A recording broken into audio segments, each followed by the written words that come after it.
दोस्तों सैमसंग का Galaxy F62 इस फोन की अनबॉक्सिंग, क्या है इसके फीचर्स, क्या है इसमें अच्छा और क्या है इसमें बुरा, और क्या ये फोन गैलेक्सी M51 जैसे मीनेस्ट मॉन्स्टर से भी बड़ा मॉन्स्टर है, इन सब चीजों को डिस्कस करेंगे आज हम इस वीडियो में। दोस्तों ये है सैमसंग का गैलेक्सी F62। बॉक्स पे आपको दो सील्स देखने को मिलेंगी। पहली सील ये कहती है कि फ़ोन को जब आप पहली बार यूज़ करते हो तो आपको इंडियन सिम कार्ड के साथ ही यूज़ करना चाहिए, और दूसरी सील पे मेंशन्ड है कि अगर फ़ोन लेते हुए ये सील्स खुली हुई हैं तो आपको फ़ोन एक्सेप्ट नहीं करना चाहिए। बॉक्स के नीचे, बॉक्स के अंदर आपको क्या क्या मिलता है वो मेंशन्ड है, और बॉक्स की दूसरी साइड पे फ़ोन का colour, 6GB RAM, 128GB storage capacity clearly mentioned है। बॉक्स की दोनों सील्स खोलते ही आपको सबसे पहले सैमसंग की डिवाइस और सैमसंग का कवर देखने को मिलेगा।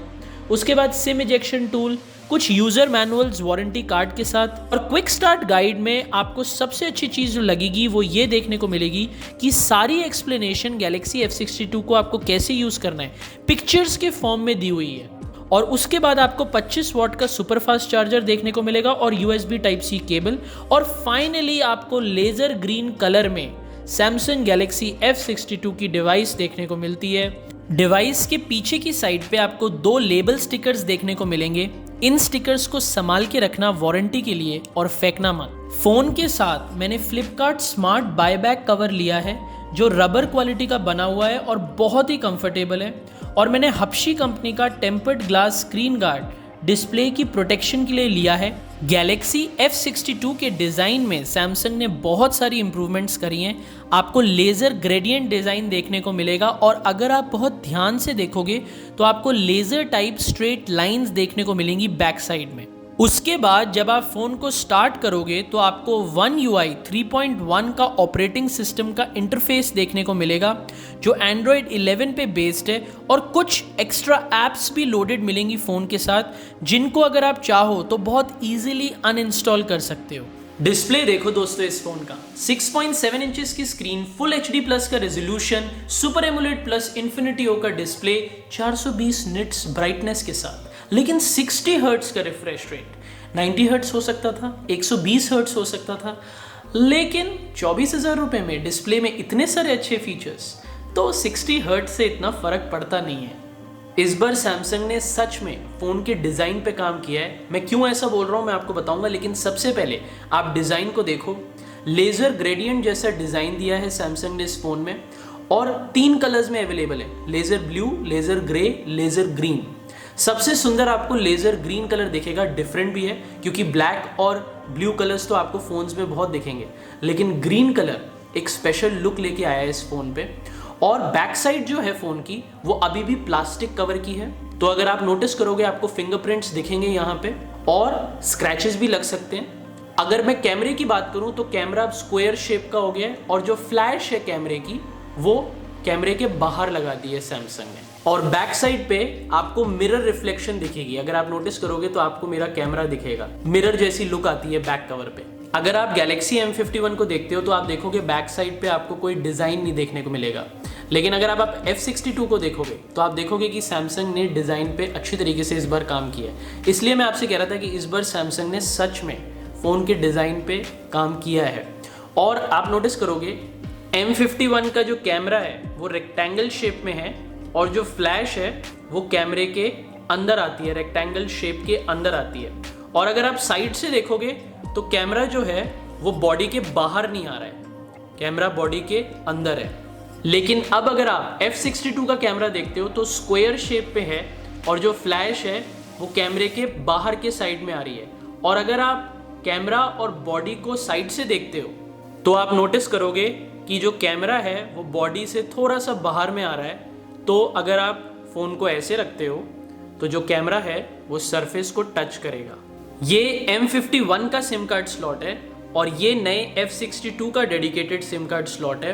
अगर आप नोटिस करोगे तो साइज़ में छोटा हो गया है F62 का सिम कार्ड स्लॉट, और ये जो गड्ढे होते थे जब हम सिम लगाते थे तो कई बार सिम नीचे गिर जाता था, ये अब चले गए। और अगर आप बैक साइड पे देखोगे ये माइक्रो SD लगाने की स्पेस है, और ये वाली जो स्पेस है यहाँ पे आप 2 सिम्स लगा सकते हो। और इस पर्टिकुलर सिम कार्ड स्लॉट पे आप एक्सपेंडेबल मेमोरी 1 TB तक है, तो 1 TB तक का माइक्रो SD कार्ड आप F62 के सिम कार्ड स्लॉट में लगा सकते हो। फ़ोन के साइड में आपको साइड माउंटेड फिंगरप्रिंट सेंसर मिलेगा, यहाँ पे इधर पे वॉल्यूम रॉकर देखने को मिलेगा। अगर ऊपर के साइड में जाएं तो यहाँ पे आपको माइक्रोफोन दिखेगा, और अगर फ़ोन के नीचे के साइड में देखोगे तो आपको USB Type-C port, mono speakers, 3.5 mm का हेडफोन जैक और एक और माइक्रोफोन देखने को मिलेगा। और अगर हम फ़ोन के इस साइड पे जाते हैं तो यहाँ पे ऊपर के साइड में आपको डेडिकेटेड सिम कार्ड स्लॉट की जगह देखने को मिलेगी। फ़ोन की जो थिकनेस है वो 9.5 mm की है और इसका जो वेट है वो 218 ग्राम का है। मुझे फ़ोन इतना भारी नहीं लगा क्योंकि मैं ऑलरेडी M51 यूज़ करता हूँ जिसके अंदर भी 7000 मिली एम्पेयर की बैटरी है, और क्योंकि इस साइज़ की बैटरी है इसलिए इसका वेट ज़्यादा है। लेकिन अगर आप 4000 या 5000 मिली एम्पेयर की बैटरी वाले फ़ोन्स यूज़ करते हो तो हो सकता है आपको थोड़ा सा हाथ में डिफरेंस लगे, भारी लगे फ़ोन। इस फ़ोन के साथ आपको 7000 मिली एम्पेयर की बैटरी मिलती है 25 वाट सुपर फास्ट चार्जर के साथ। अब मेरे को ये फ़ोन लिए हुए तो सिर्फ 2 दिन हुए हैं, इसलिए मैं इसके बारे में कुछ आपको बोलना नहीं चाहता, लेकिन मैं पिछले 6 महीनों से सैमसंग का गैलेक्सी M51 यूज़ कर रहा हूँ, जो जब लास्ट ईयर लॉन्च हुआ था उसको नाम दिया गया था मीनेस्ट मॉन्स्टर, क्योंकि उसके अंदर भी 7000 मिली एम्पेयर की बैटरी थी। तो मैं आपको अपने पर्सनल एक्सपीरियंस से बता रहा हूँ, जब मैं अपने M51 की बैटरी को एक बार चार्ज कर लेता हूँ उसके बाद कम से कम 2 से 3 दिन हो जाते हैं मुझे फिर से फ़ोन को चार्ज करने की ज़रूरत नहीं पड़ती है। और कई बार तो ऐसा हो जाता है कि मुझे अपने घर में चार्जर को ढूंढना पड़ता है कि मैंने चार्ज के लिए कहाँ पे फ़ोन को लगाया था, मुझे याद ही नहीं आता मेरा चार्जर कहाँ है। और जब मेरी बैटरी फुल 100% चार्ज हो जाती है, मेरी 7000 मिली एम्पेयर की बैटरी जो M51 के अंदर भी है, उसके बाद जब मैंने एक मूवी देखने की कोशिश करी नेटफ्लिक्स में या यूट्यूब में, लगभग 2 से 3 घंटे की मूवी देखी मैंने, तो 100% से बैटरी 10 से 12% ही पूरी यूज़ होती है। उसके बाद भी आपके पास कम से कम 85% या उससे ज़्यादा की बैटरी बच जाती है। और मैंने कुछ गेम्स खेलने की कोशिश करी, और अगर आप 2 से 3 घंटे गेम्स भी खेलते हो तो भी आपकी 10 से 15% तक ही बैटरी का लॉस होता है। तो बैटरी एफिशिएंसी में 7000 मिली एम्पेयर की बैटरी सबसे अच्छी है।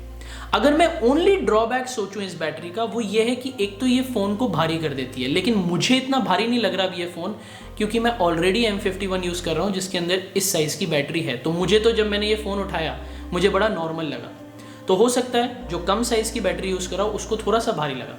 और दूसरा ड्रॉबैक अगर मैं सोचूं तो वो यही ड्रॉबैक है कि उस पर्टिकुलर बैटरी को M51 के या इस बैटरी को चार्ज करने में आपको 2 घंटे लग जाते हैं। लेकिन अगर आप रात को सोने जा रहे हो और बैटरी को चार्जिंग पे लगाते हो और सुबह उठते हो तो आपकी बैटरी फुल्ली चार्ज हो जाएगी। और पॉजिटिव पॉइंट ये है कि आपको बार बार चार्जिंग नहीं करनी पड़ेगी। एक बार चार्ज किया उसके बाद आप बहुत सारी चीज़ों को बहुत लंबे टाइम तक यूज़ कर सकते हो। और इस पर्टिकुलर बैटरी की सबसे अच्छी बात यह है कि इसके अंदर आपको रिवर्स चार्जिंग जैसा फीचर मिलता है। और ये बैटरी सिर्फ बैटरी फ़ोन की बैटरी की तरह काम नहीं करती, ये एक पावर बैंक की तरह भी काम करती है। तो आप बाकी डिवाइसेस को भी चार्ज कर सकते हो इसके साथ। और जब आप ट्रैवलिंग कर रहे हो तो आपको पावर बैंक कैरी करने की ज़रूरत नहीं है। आप इस अगर फ़ोन को यूज़ करते हो और आपने इसे पूरा चार्ज किया हुआ है और आपकी किसी और इलेक्ट्रॉनिक डिवाइस की बैटरी ख़त्म हो गई है तो आप इस फ़ोन से अपने दूसरे डिवाइस को भी फिर से पूरा चार्ज कर सकते हो। इस फ़ोन में आपको 7 नैनोमीटर का Exynos 9825 ऑक्टा-कोर प्रोसेसर देखने को मिलता है, जिसमें आपको 2.73 गीगाहर्ट्ज़, 2.4 गीगाहर्ट्ज़, 1.95 गीगाहर्ट्ज़ की CPU स्पीड मिलती है और साथ में आपको Mali G76 का GPU देखने को मिलता है। अब ये प्रोसेसर अच्छा है या नहीं, ये समझने से पहले हमें ये देखना ज़रूरी है कि Exynos 9825 का प्रोसेसर क्या है और क्या करता है।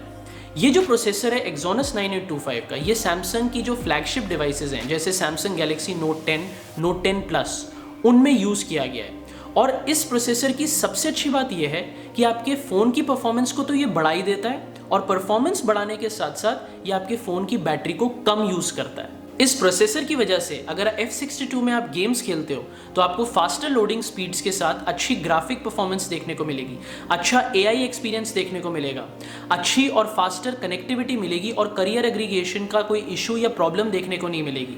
और अगर आपको मूवीज़ देखने का शौक है नेटफ्लिक्स या यूट्यूब में, तो सिनेमा में बैठने जैसा एक्सपीरियंस देखने को मिलेगा। और यही नहीं, आपको इंटेलिजेंट कैमरा फीचर्स मिलेंगे इस पर्टिकुलर प्रोसेसर की वजह से, जिसमें आपका जो कैमरा है फ़ोन का ऑटोमेटिकली ऑब्जेक्ट्स और सीन्स को आइडेंटिफाई करके अच्छी फोटोज़, अच्छी पिक्चर क्वालिटी वाली फ़ोटोज़ क्लिक करेगा।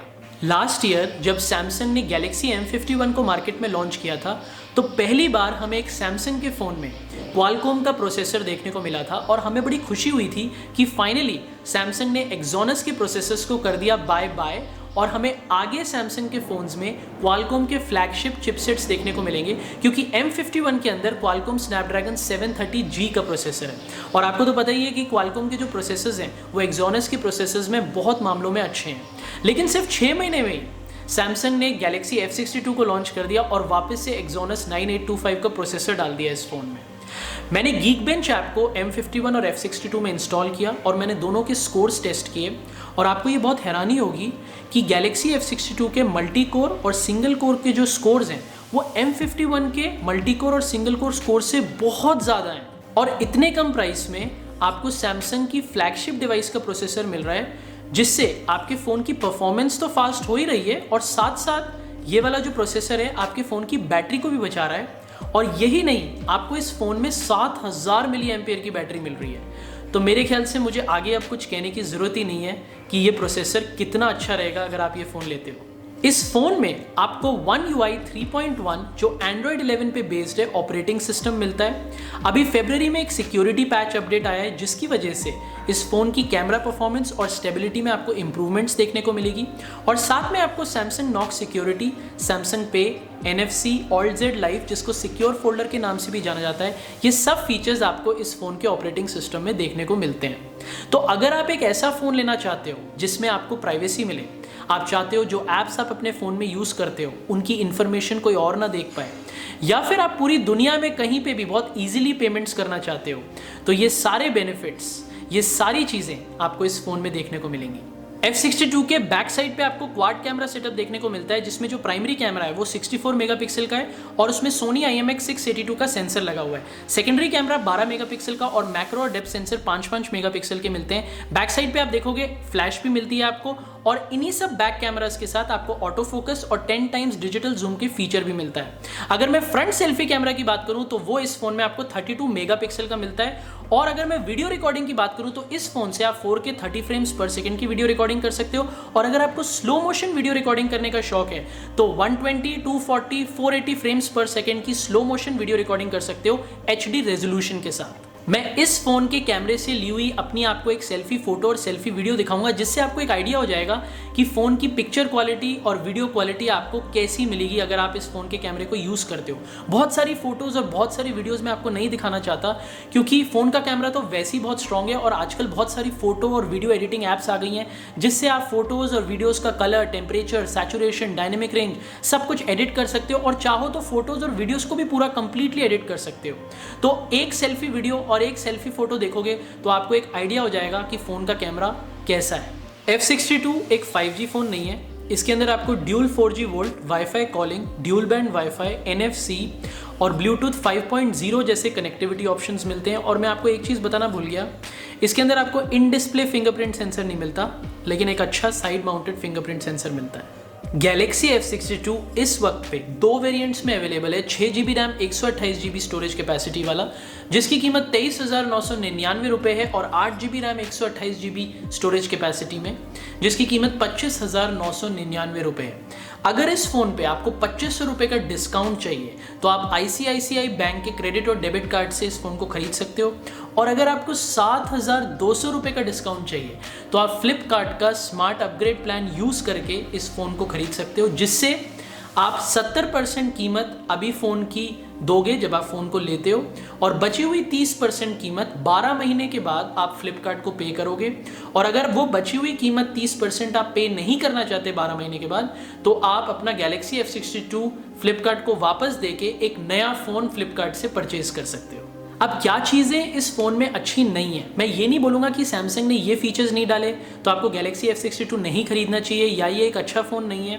मैं सिर्फ आपको ये बताना चाहूँगा कि अगर इन फीचर्स को सैमसंग अपने फ्यूचर डिवाइसेस में डालता है तो हमें सैमसंग के स्मार्टफोन्स में और इम्प्रूवमेंट्स देखने को मिलेंगी।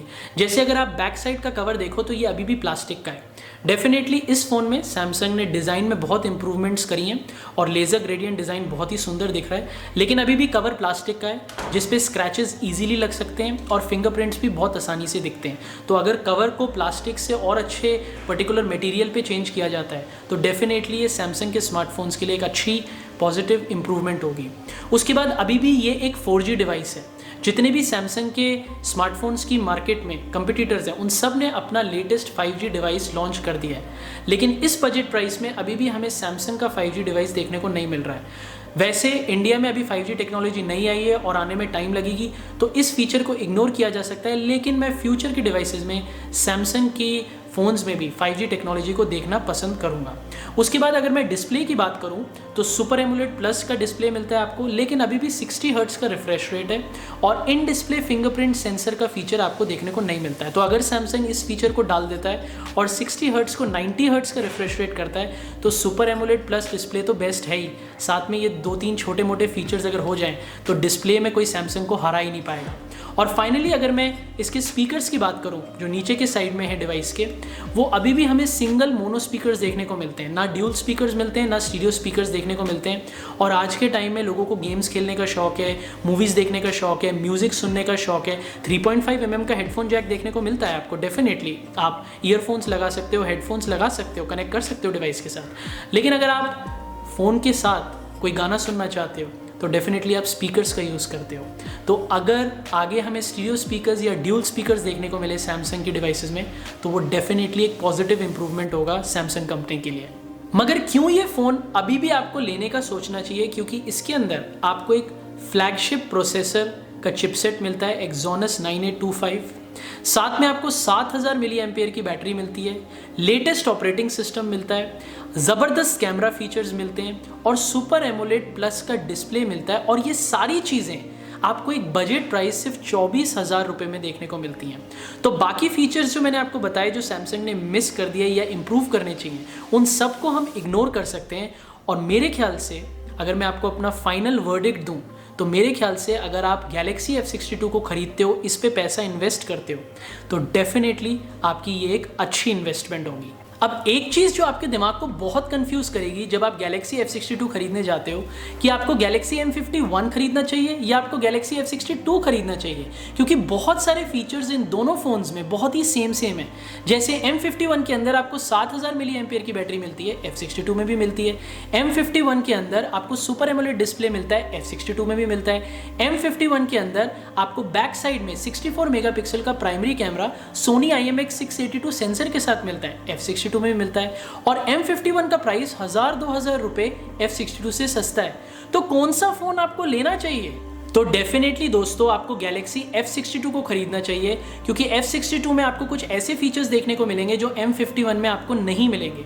जैसे F62 का जो प्रोसेसर है एक्सोनस 9825, वो सैमसंग की फ्लैगशिप डिवाइसेस का प्रोसेसर यूज़ हुआ है। और मैंने आपको Geekbench ऐप पे तो दोनों प्रोसेसर्स का स्कोर दिखाई दिया, जहाँ पे F62 के प्रोसेसर का स्कोर M51 के प्रोसेसर के स्कोर से ज़्यादा था। और F62 में latest operating system One UI 3.1 जो Android 11 पे बेस्ड है वो यूज़ किया गया है, और जबकि आपको M51 में पुराना operating system One UI 2.5 core जो Android 10 पे बेस्ड है वो मिलता है। उसके बाद आपको दोनों ही फ़ोन्स में डेडिकेटेड SD कार्ड स्लॉट्स मिलते हैं, लेकिन F62 में जो SD कार्ड स्लॉट है उसकी जो मेमोरी है आप 1 TB तक एक्सपैंड कर सकते हो। और फाइनली दोस्तों सबसे इंपॉर्टेंट क्वेश्चन जो आ जाता है एक फ़ोन लेने से पहले हमारे दिमाग में, वो है कि फ़ोन कितना खूबसूरत दिखता है। तो F62 लुक्स में, क्रिएटिविटी में, स्टाइल में, सब में M51 को बीट कर देता है। तो दोस्तों बस यही थी सैमसंग गैलेक्सी F62 की अनबॉक्सिंग, फर्स्ट इंप्रेशंस, फीचर्स और कुछ छोटा मोटा M51 के साथ कंपैरिजन। अगर आपको ये वीडियो पसंद आई तो लाइक करना मत भूलना। अगर आपका कोई दोस्त F62 फ़ोन लेने का सोच रहा है, कंफ्यूज हो रहा है, तो उसके साथ ये वीडियो को ज़रूर शेयर करना। अगर इस वीडियो से रिलेटेड आपके कोई क्वेश्चंस हैं या गैलेक्सी F62 से कोई क्वेश्चंस हैं तो मुझे नीचे कमेंट्स में ज़रूर बताना, और ये भी ज़रूर बताना कि आप F62 लेने का सोच रहे हो या नहीं। अगर आपको मेरी वीडियोस देखने का शौक है तो चैनल को सब्सक्राइब करना मत भूलना। अब मैं आपको अगली वीडियो में मिलूंगा, तब तक के लिए बाय बाय।